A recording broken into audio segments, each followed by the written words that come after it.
economic and social structure which is based on Vedic knowledge, and also on Gandhian and Schumacher and what's called LTV, Labor Theory of Value, which was taught to us by Srila Prabhupada. And we've expanded this with some help from other devotees, and we have now a very good idea what's required to establish a community that can maintain its own economic status simply by raising produce, grains, vegetables, milk products, and like that. By making the internal currency. Basically, we have our own internal economic system based on the produce of the earth.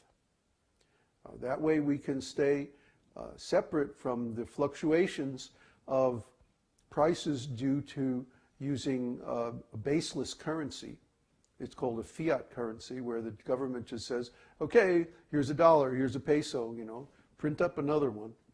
And they distribute it to the banks, and then the banks lend money that doesn't exist, and you know how that goes.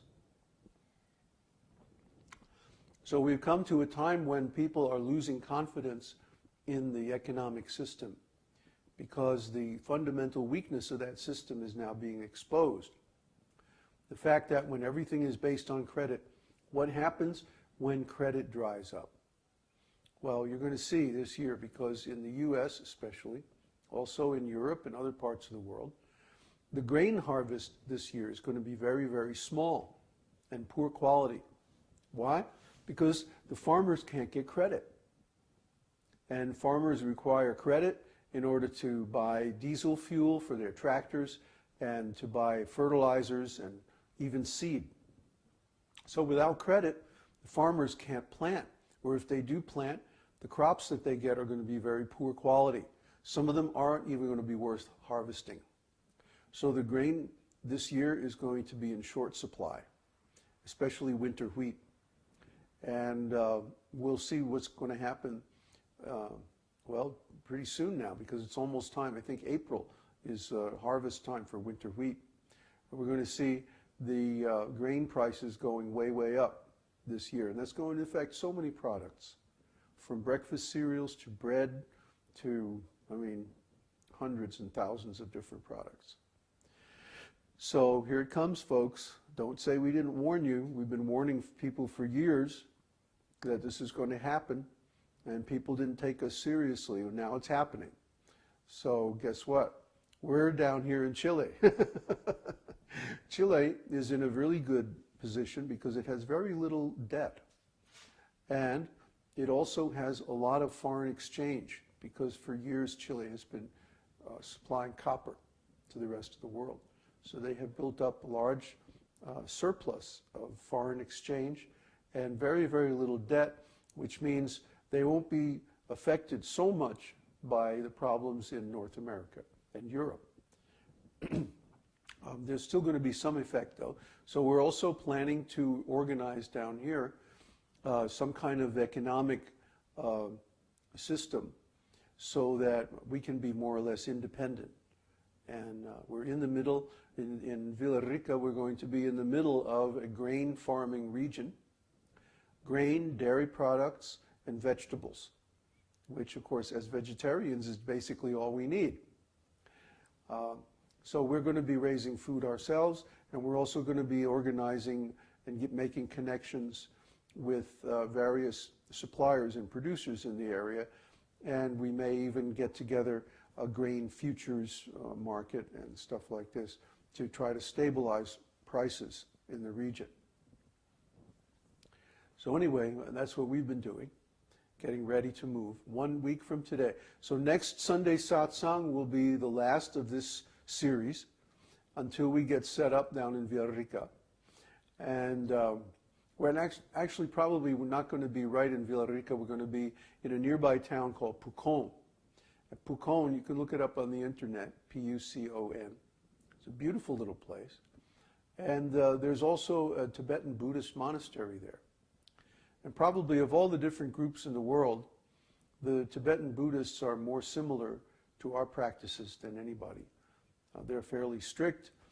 They do all kinds of ceremonies and they also have a very deep philosophy. They still have more of the original Buddhist philosophy than any other Buddhist group I've ever encountered. And of course, we went over that last summer when we were in Catemaco, that the original Buddha is not the Shakyamuni Buddha that most Buddhists know. He was much earlier than Shakyamuni. Shakyamuni was a fairly recent Buddha, and he taught a completely different philosophy. And so the original Buddha's teachings have been almost completely covered up by the Shakyamuni's teachings. And Shakyamuni's teachings are more or less opposite of the original Buddha's. But some of his teachings still remain, and we had the opportunity to study those with the Dalai Lama in Vermont in 1992. So we're friends with the Buddhists, with the Tibetan Buddhists, and I think we may be able to get together some kind of conference based on sustainable agriculture and different courses and like that. So look for that coming up in the next 6 months or so. Meanwhile, today, we want to finish the discussion of Vyabhicari-bhavas. Remember, we've been going through all the different bhavas. And what are bhavas again? Transcendental emotions. And there are different types, different categories of bhavas. Can anybody tell me what they are? Different categories of bhavas? There are 5 of them. 5 categories of bhavas. Sthāyi bhava, which is? One's eternal mood of relationship with the Lord. Yeah, the eternal mood of the soul's relationship with the Lord. And sthāyi bhavas of 5 kinds. Neutrality, servitorship, friendship, parenthood, and conjugal love. Now, what other kinds of bhavas do we have? Somebody else. Come on, guys, we've been going over this now for weeks. Duh.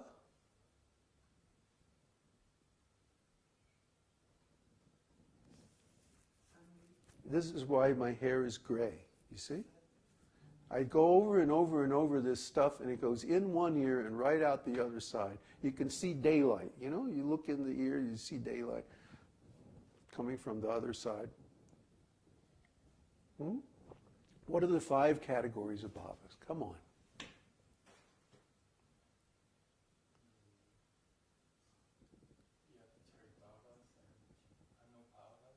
Anubhava. What's an anubhava?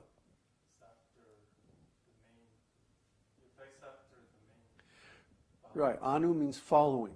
So after one experiences one's original ecstatic relationship with God, then the symptoms of that are called anubhavas. And what kind of anubhavas are there? Dancing, chanting, laughing, rolling on the ground, belching, sneezing, being stunned, those kind of symptoms. That we run around doing all kinds of service all day. This is part of anubhava, because we have experienced some meaningful connection with Krishna. So we run around and we do service because we're motivated by anubhava. Okay, what else?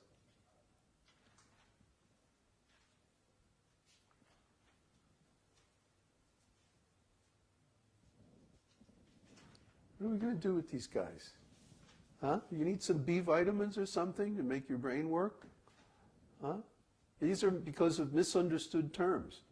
Because of misunderstood terms. Because of misunderstood terms, but you didn't look up the definitions for these terms. You can't remember anything. You lose consciousness. You go to sleep. You start dreaming. You think you know, but you really don't know. Huh? You can't retain anything. Huh?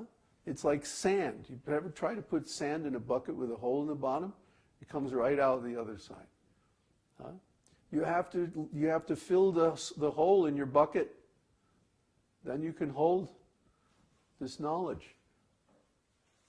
Huh? So what's the third? This is like pulling teeth. Huh? I'm the dentist, you know.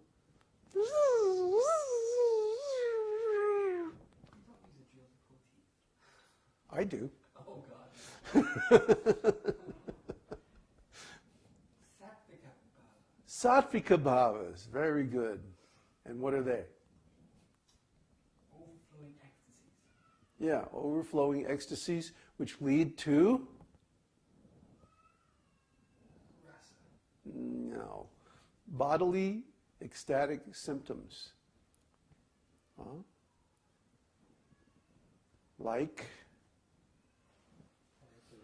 pulaka sharira. Huh? Haripalation. Goosebumps.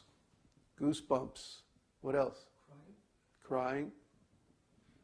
Huh? Choking of the voice. Huh?